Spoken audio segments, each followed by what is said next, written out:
그럼 첫 번째 게스트 여러분들 큰 박수로 한번 모셔보겠습니다. 박수!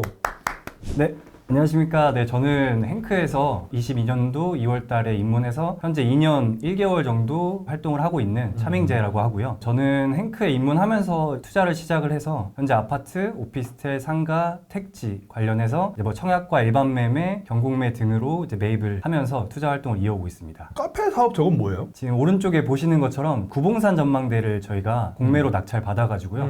현재 1년 정도 운영을 하고 있고 지금은 매화 축제 기간이다 보니까 매출이 많이 오르고 있는 상황입니다. 야, 근데 2년이라는 저 짧은 기간에 저렇게 투자를 많이 하신 거예요? 네, 맞습니다. 야, 근데 이 2년 동안 장이 참 만만치 않았잖아요. 지금 같은 시기에는 투자를 솔직히 좀 잘못하면 되게 맞습니다. 어려운 사람들 네. 많이 있기 때문에 쉽지 않은데. 네, 이게 사실 투자를 하다 보면 돈이 이제 묶이는 기간이 많이 있어서 사실은 쉽지 않은데 이제 열정 넘치는 이제 스터디 원들을 하고 같이 하다 보니까 이게 돈이 좀 묶여도 또 다른 물건을 이제 같이 할 수 있는 걸 찾게 되고 그러면서 이제 또 새로운 게 팔려서 다시 또 돈이 마련이 되고 이런 이제 선순환들이 좀 이어지는 것 같아요. 그럼 본격적으로 물건 얘기를 한번 나눠볼까요? 그러면 하나씩 한번 진행해 보겠습니다. 아, 좋습니다. 제가 공유하려고 하는 주제를 보고 많은 분들이 생각하셨을 것 같아요. 아파트를 1억 싸게 샀다고 이렇게 생각을 하면은 보통은 이런 생각들을 많이 하실 거예요. 특수한 거 아니야? 아니면 뭐 안 팔리는데 그냥 뭐 호가를 얘기하는 거 아니야? 기대 수익 아니요, 그냥? 네, 기대 수익 아니야? 뭐 이런 얘기 하실 거고 아니면은 뭐 지방에 어디 뭐 저기 멀리 떨어져 있는 아파트 아니면 투자금 많이 들어가는 거 아니야? 뭐 이런 이제 생각들을 하실 텐데 제가 이제 발표를 마치게 되면은 요거에 대한 이제 해답들이 나올 테니까 끝까지 집중해서 봐주시면 좋을 것 같습니다. 네, 제가 받은 아파트에서 간단하게 소개를 먼저 드릴게요. 용인 기흥구에 있는 2009년식 아파트고요. 65평입니다. 일단 첫 번째 포인트인데요. 이걸 싸게 낙찰받을 수 있었던 게 이제 65평짜리 남들이 좀 어려워하는 대형 평수. 일반인들은 엄두도 사실 못 낼 만한 크기의 이제 아파트다 보니까 좀 핸들링하기는 좀 어려웠다고 이제 많은 사람들이 생각하기에 그걸 이제 조금 받을 수 있었던 포인트가 되었던 것 같습니다. 포인트? 근데 내가 궁금한 게 포인트를 하기에는 솔직히 65평이 진짜 크잖아요. 맞습니다. 네. 근데 65평 뭐 좋긴 하겠지만 이게 쓸데없이 뭐 난방비도 많이 들어가고 청소하기도 귀찮고 수요가 없지 않아요? 제가 이거 그래서 수요가 없을 거라고 좀 생각을 많이 했는데 실제로 거래된 사례를 보면은 요게 한 200세대 정도 되거든요. 근데 이게 3개월에 한 두세 건씩 이제 거래가 계속 발생하고 있더라고요. 200세대밖에 안 되는데 3개월에 두세 건이요? 네네네. 매매가. 그래서 이거는 거래가 되겠다라고 생각해서 진행을 했었습니다. 네, 그래서 금매가는 6억 3천에 3개월 내 거래 한 건, 가장 최근 달에는 한 3-4건씩 이렇게 발생을 했더라고요. 그래서 그게 좀 포인트가 됐던 것 같고 여기서 또 추가적으로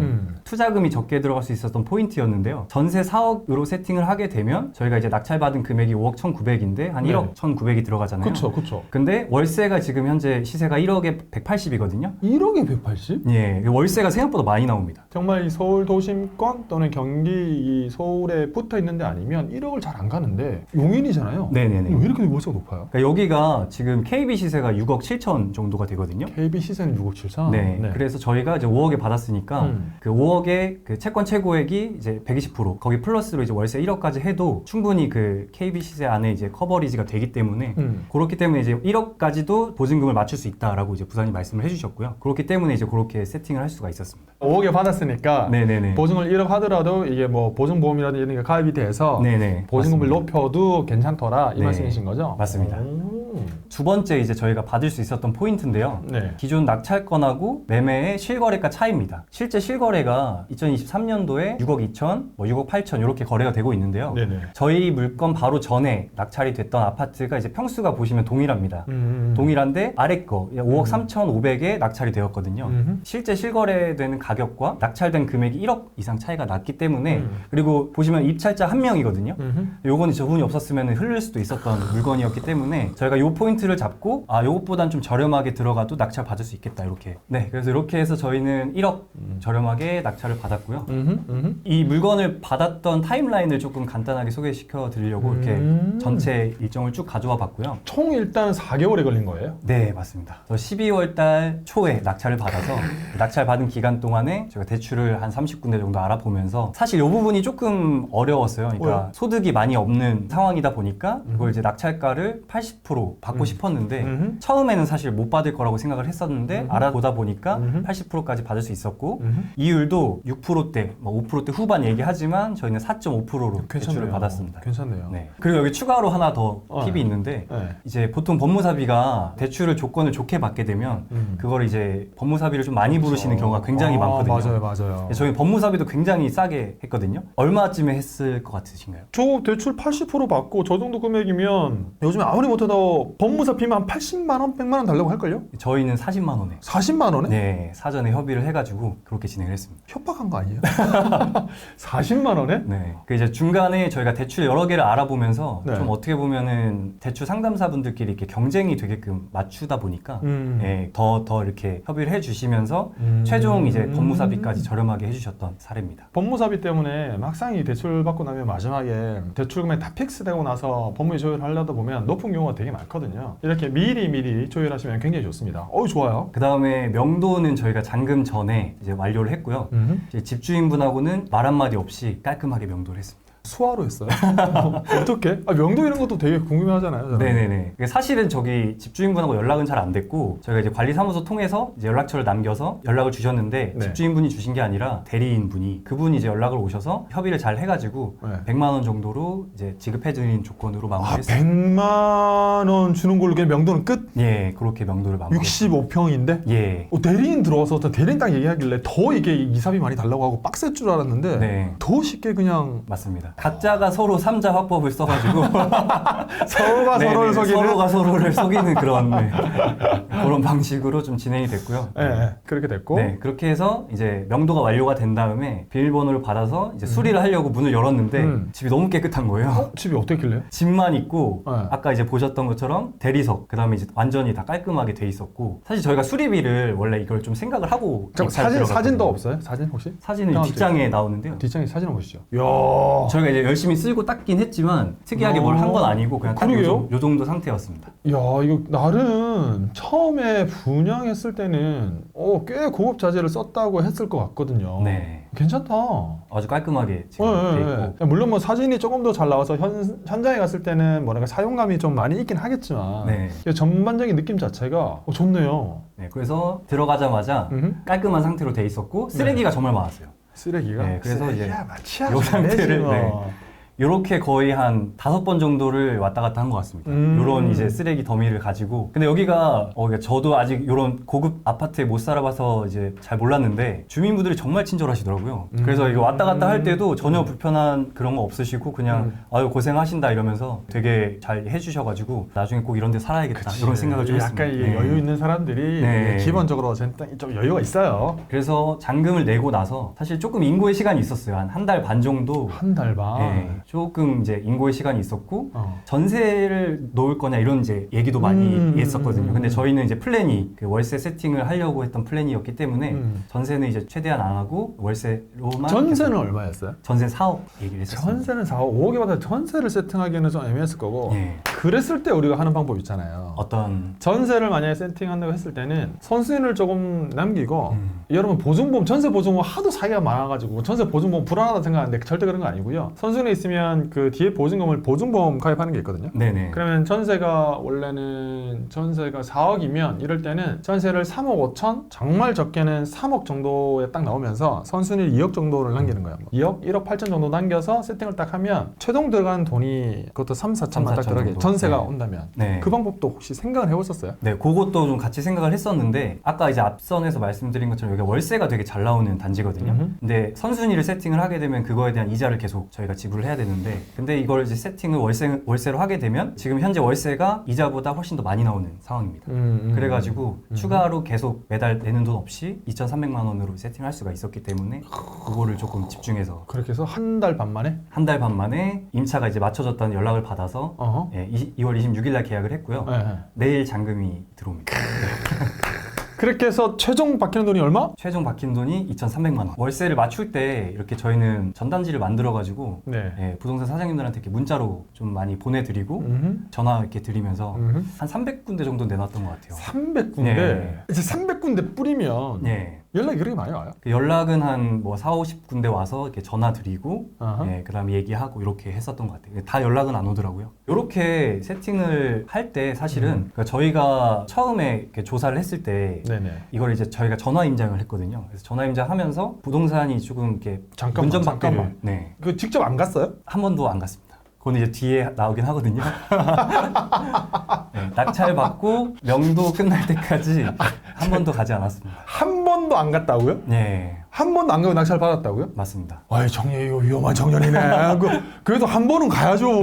근데 뭐 잘 세팅했으니까 할 말은 없는데. 아 진짜요? 뒤에 이제 이유가 나오거든요. 아, 오케이. 이유가 나옵니다. 오케이. 그거는 뒤에 한 번 더 설명. 아직 판단하진 않겠습니다. 네네네. 오케이. 네, 그래서 최종 예상 수익률 분석을 해보면 네, 낙찰 가격은 5억 1,900만 원. 그다음에 총 투자 비용은 이것저것 포함해서 한 5억 3,800 정도 들어갔고요. 총 투입 비용은 5억 3,800에서 대출 80% 플러스 보증금 1억을 제외하면 2,300만 원 정도 와. 네, 예상이 되고요. 예상 수익은 그 6억 2천 정도로 생각했을 때 이제 한 8천 정도 잡아봤고. 아까 지금 실거래가 지금 거래되는 게 6억 2천이잖아요. 맞습니다. 네. 가장 고점일 때는 얼마까지 올랐다는 데죠? 이게 9억 4천까지 올랐던 아파트입니다. 야 오르기만을 엄청 받고 있겠어요. 그래서 이제 앞에 말씀드렸던 그 지방에 어디 뭐 외딴 아파트 아니야? 이런 거에 대한 내용인 게 그래도 오를 상승 여력이 충분히 있는 아파트거든요. 그렇기 때문에 이제 2년 안에 좀 오르는 것도 어느 정도 기대해 볼 수 있지 않을까라는 생각이 드는 아파트입니다. 야 그대로만 유지가 돼도 거의 1억 가까이 번다. 네, 이 물건에 대한 얘기는 여기까지 이고요. 이걸 이제 어떻게 받았냐라는 거에 대한 내용을 조금 더 풀고 싶어서 뒤에 좀 정리를 해왔는데 네네. 첫 번째입니다. 명확한 목표 설정인데요. 그러니까 저는 이걸 23년도 11월 달에 목표를 수립을 했습니다. 그래서 명확하게 매주 최소 2회 입찰을 통해 23년도 안에 아파트 경공매 물건 중에 최소 1억 이상 안전마진 있는 아파트 한 개를 낙찰받아서 이렇게 투자금 얼마로 세팅하기. 요거를 이제 목표로 세웠고 요거를 계속 보면서 물건 검색을 하고 그다음 입찰을 진행을 했거든요.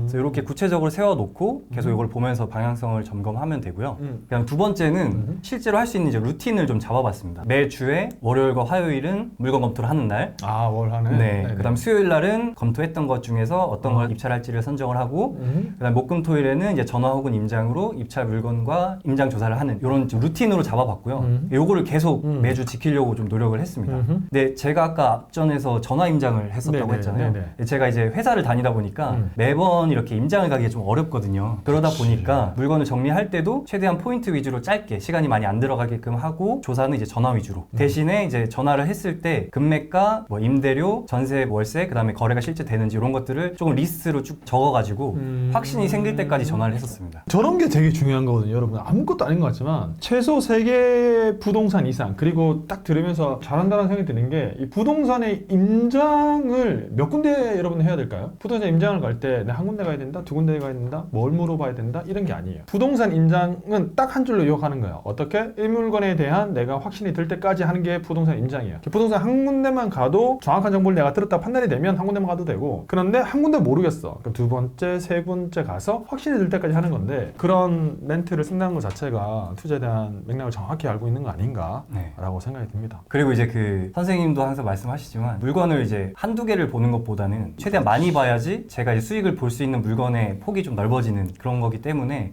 저는 이제 조금 얕게 보더라도 더 많은 물건을 최대한 많이 보려고 했었습니다. 그래서 이렇게 루틴을 잡고 이걸 이제 한 달 반 정도 진행하면서 최종 이제 이걸 11월 초에 목표를 잡았고 12월 달에 초에 낙찰을 받았거든요. 한 달 정도 낙찰을 하는 데까지 걸리는 시간이 그 정도 됐었습니다. 여러분 한 달이면 할 수 있다잖아요 지금. 좋습니다. 네, 한 달이면 할 수 있습니다. 네. 그 다음에 마지막으로 이제 절대 포기하지 않기. 네, 사무장님이 항상 말씀하시는 게 목표를 신중하게 잡고 새 목표를 세우고 시작한 다음 포기 안 하면 그 목표를 달성할 수 있다 라고 하기 때문에 저는 이제 9번째 입찰에서 최종 낙찰을 받았고요. 사실 이게 이제 수립을 이렇게 다 해놔도 어려울 수가 있거든요. 혼자 하다 보면.